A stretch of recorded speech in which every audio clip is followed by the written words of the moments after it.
right. So a couple of fight nerds have been to the EA offices to sample EA Sports UFC. I played it a little bit. You played it a little bit, and we should, start this off by saying we're gonna be pretty nerdy in this one, right?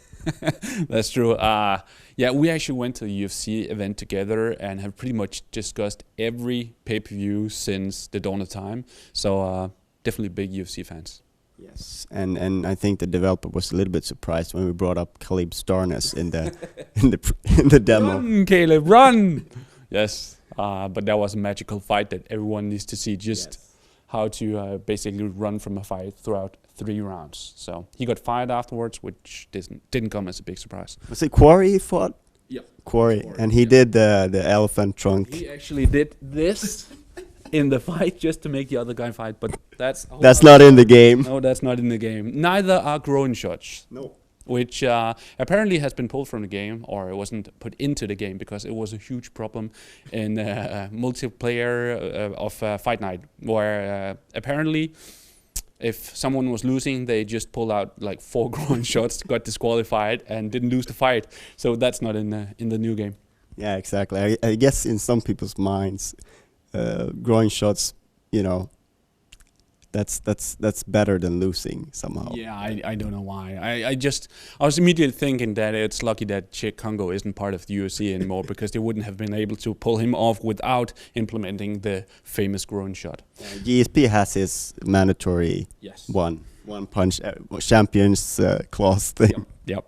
But besides all that, I think the game looks to be in good hands. It's always nice to see and nice to talk to people and actually be able to listen to them and hear that they're fight nerds just like us. I mean, they know their stuff when it comes to UFC, and you can't really do a game like this with all the facets that mixed martial arts has without having an understanding of both grappling and striking and everything in between. And it definitely sounds like they know that and they have developed the game from scratch with that mentality.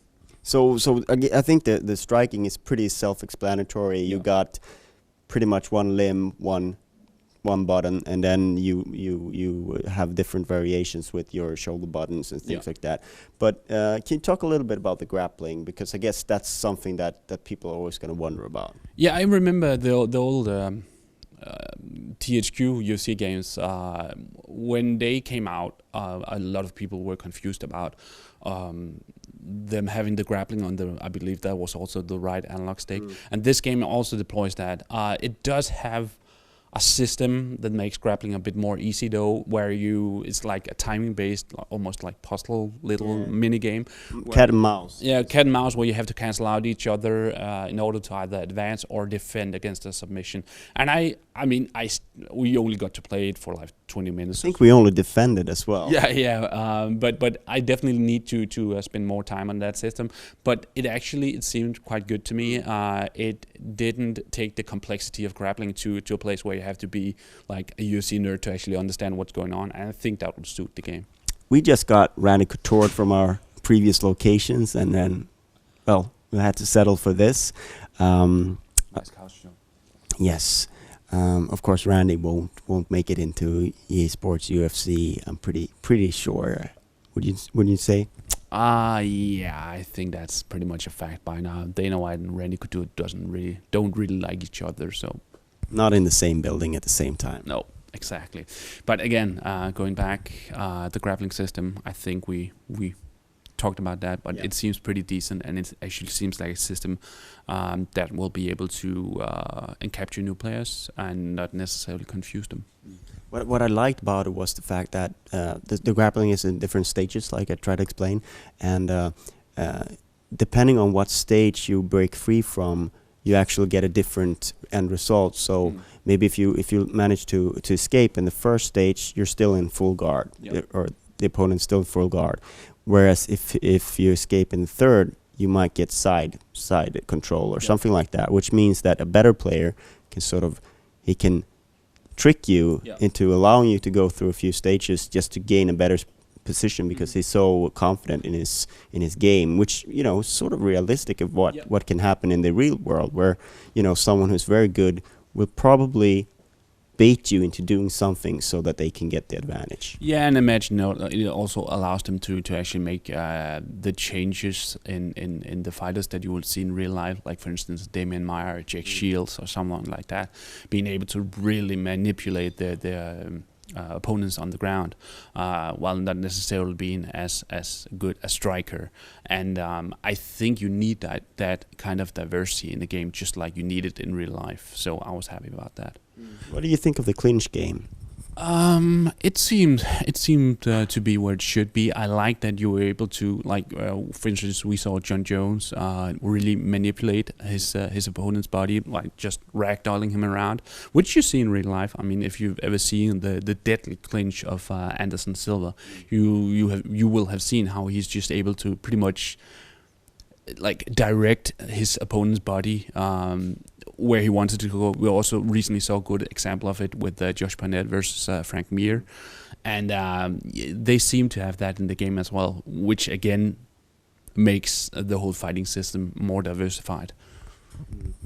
And is there anything else you wanted to approach? Yeah, I think we need to talk about the character models themselves, because for sure it was something that the developers made sure to really underline that they had worked a lot on, and I think that was also really easy to see. I mean, you will see like even the tiniest of muscles really like pull the skin of your fighter. And I hope that you will also be able to notice those details when you get to play it some more than we did, and that you will be able to see, for instance, how a fighter might begin to really take care of his legs if he get legs kicked to hell, or his body or something like that. And I mean, it's probably going to be the sort of detail that you will only really be able to appreciate when you see a slow replay afterwards, just like it was when you first saw the Fight Night games. But still, I like that it's in there, and I like that it's the sort of detail that they have implemented in the game, just because they know that real fans of the sport will definitely notice these kinds of details. Yeah, because you enter the octagon looking like one thing, and you exit looking like something else if you're not lucky. Yeah, and again, we saw a small glimpse of that in that we saw just, for instance, a proper body shot being able to really cripple an opponent, or a proper leg kick, I imagine, or a head kick or something like that. And that's one of the most fascinating things about the sport in real life. I think that you see a guy like Edson Barboza or something like that. I mean, where you see another fight, you'll see 10, 15 leg kicks and no one really notices. Edson Barboza can go in, deliver 3 leg kicks, and his opponent can hardly walk. And that's really been one of the things I have missed a lot from the previous MMA games that have been on the market so far. And if they managed to put that into the game, which it seemed like they did, that will be very, very exciting, I think. And that also takes us to one thing, because the leg kicks, of course, sort of seemingly an sort of a safe thing, a safe attack. And of course it is if someone isn't able to counter it. But I think what I've really been missing is sort of the control of the distance. Yeah. Like to really bring that into a game. I'm not sure that they can nail it in this one, but that's really the element of MMA that I feel like video games haven't really captured yet, because sometimes a guy just has the perfect distance, can do what he can do, and the other guy is completely nullified because he can't get into his zone. So yeah, we just saw a perfect example of that with Jeremy Stevens versus Darren Elkins. Yes, where Darren Elkins is a guy that relies pretty much all of his attack on takedowns and constant pressure, and Jeremy Stevens just avoided him, delivered small combos, and really delivered a lot of damage by doing that. And again, that's a huge part, like footwork and just body awareness, and also your the skills to be able to really find your distance in the fight. I think we saw glimpses of that in that we saw John Jones and we saw Alexander Gustafsson, who are 2 fighters that really rely on that, right? 2 of the highest and longest reach fighters in the UFC. So again, it's definitely going to be one of the things that we are probably going to have to wait to get a good demonstration of in the final game. But again, it's the details you would surely hope is in the game. That is also something that the leg kicks really come into play, because if a guy has sort of a reach advantage, you want to leg kick him so you can get in, so so it's not as mobile. So that's something. And another thing that they're adding, and I guess Anthony Pettis is responsible for this, is that you can fight off the cage. You can throw Superman punches and shoot off the cage, and I guess you can do the showtime kick as well.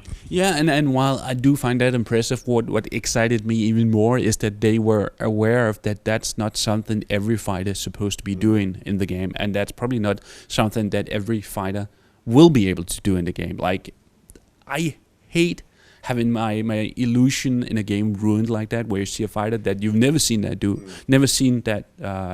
that in reality, suddenly do it in the game, just pull it out like it's nothing.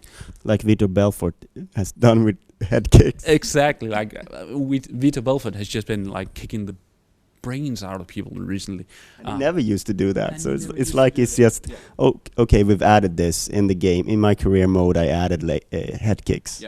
Yeah, it's pretty. Yeah, that's actually true. But being aware of that hopefully won't ruin the illusion. And with the graphics and with the animation, with the presentation being there, I mean, it's oftentimes those small details that ruin the complete picture of the game.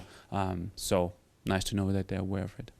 Right, and it's scheduled for spring. Still pretty early what we saw, but hopefully they'll pull it out and we'll get the UFC game we've been waiting for. Yeah, that we've been waiting for a long time, because even though the THQ games were pretty good, the sport definitely still needs its defining game. So there's a lot of hope on the new EA game.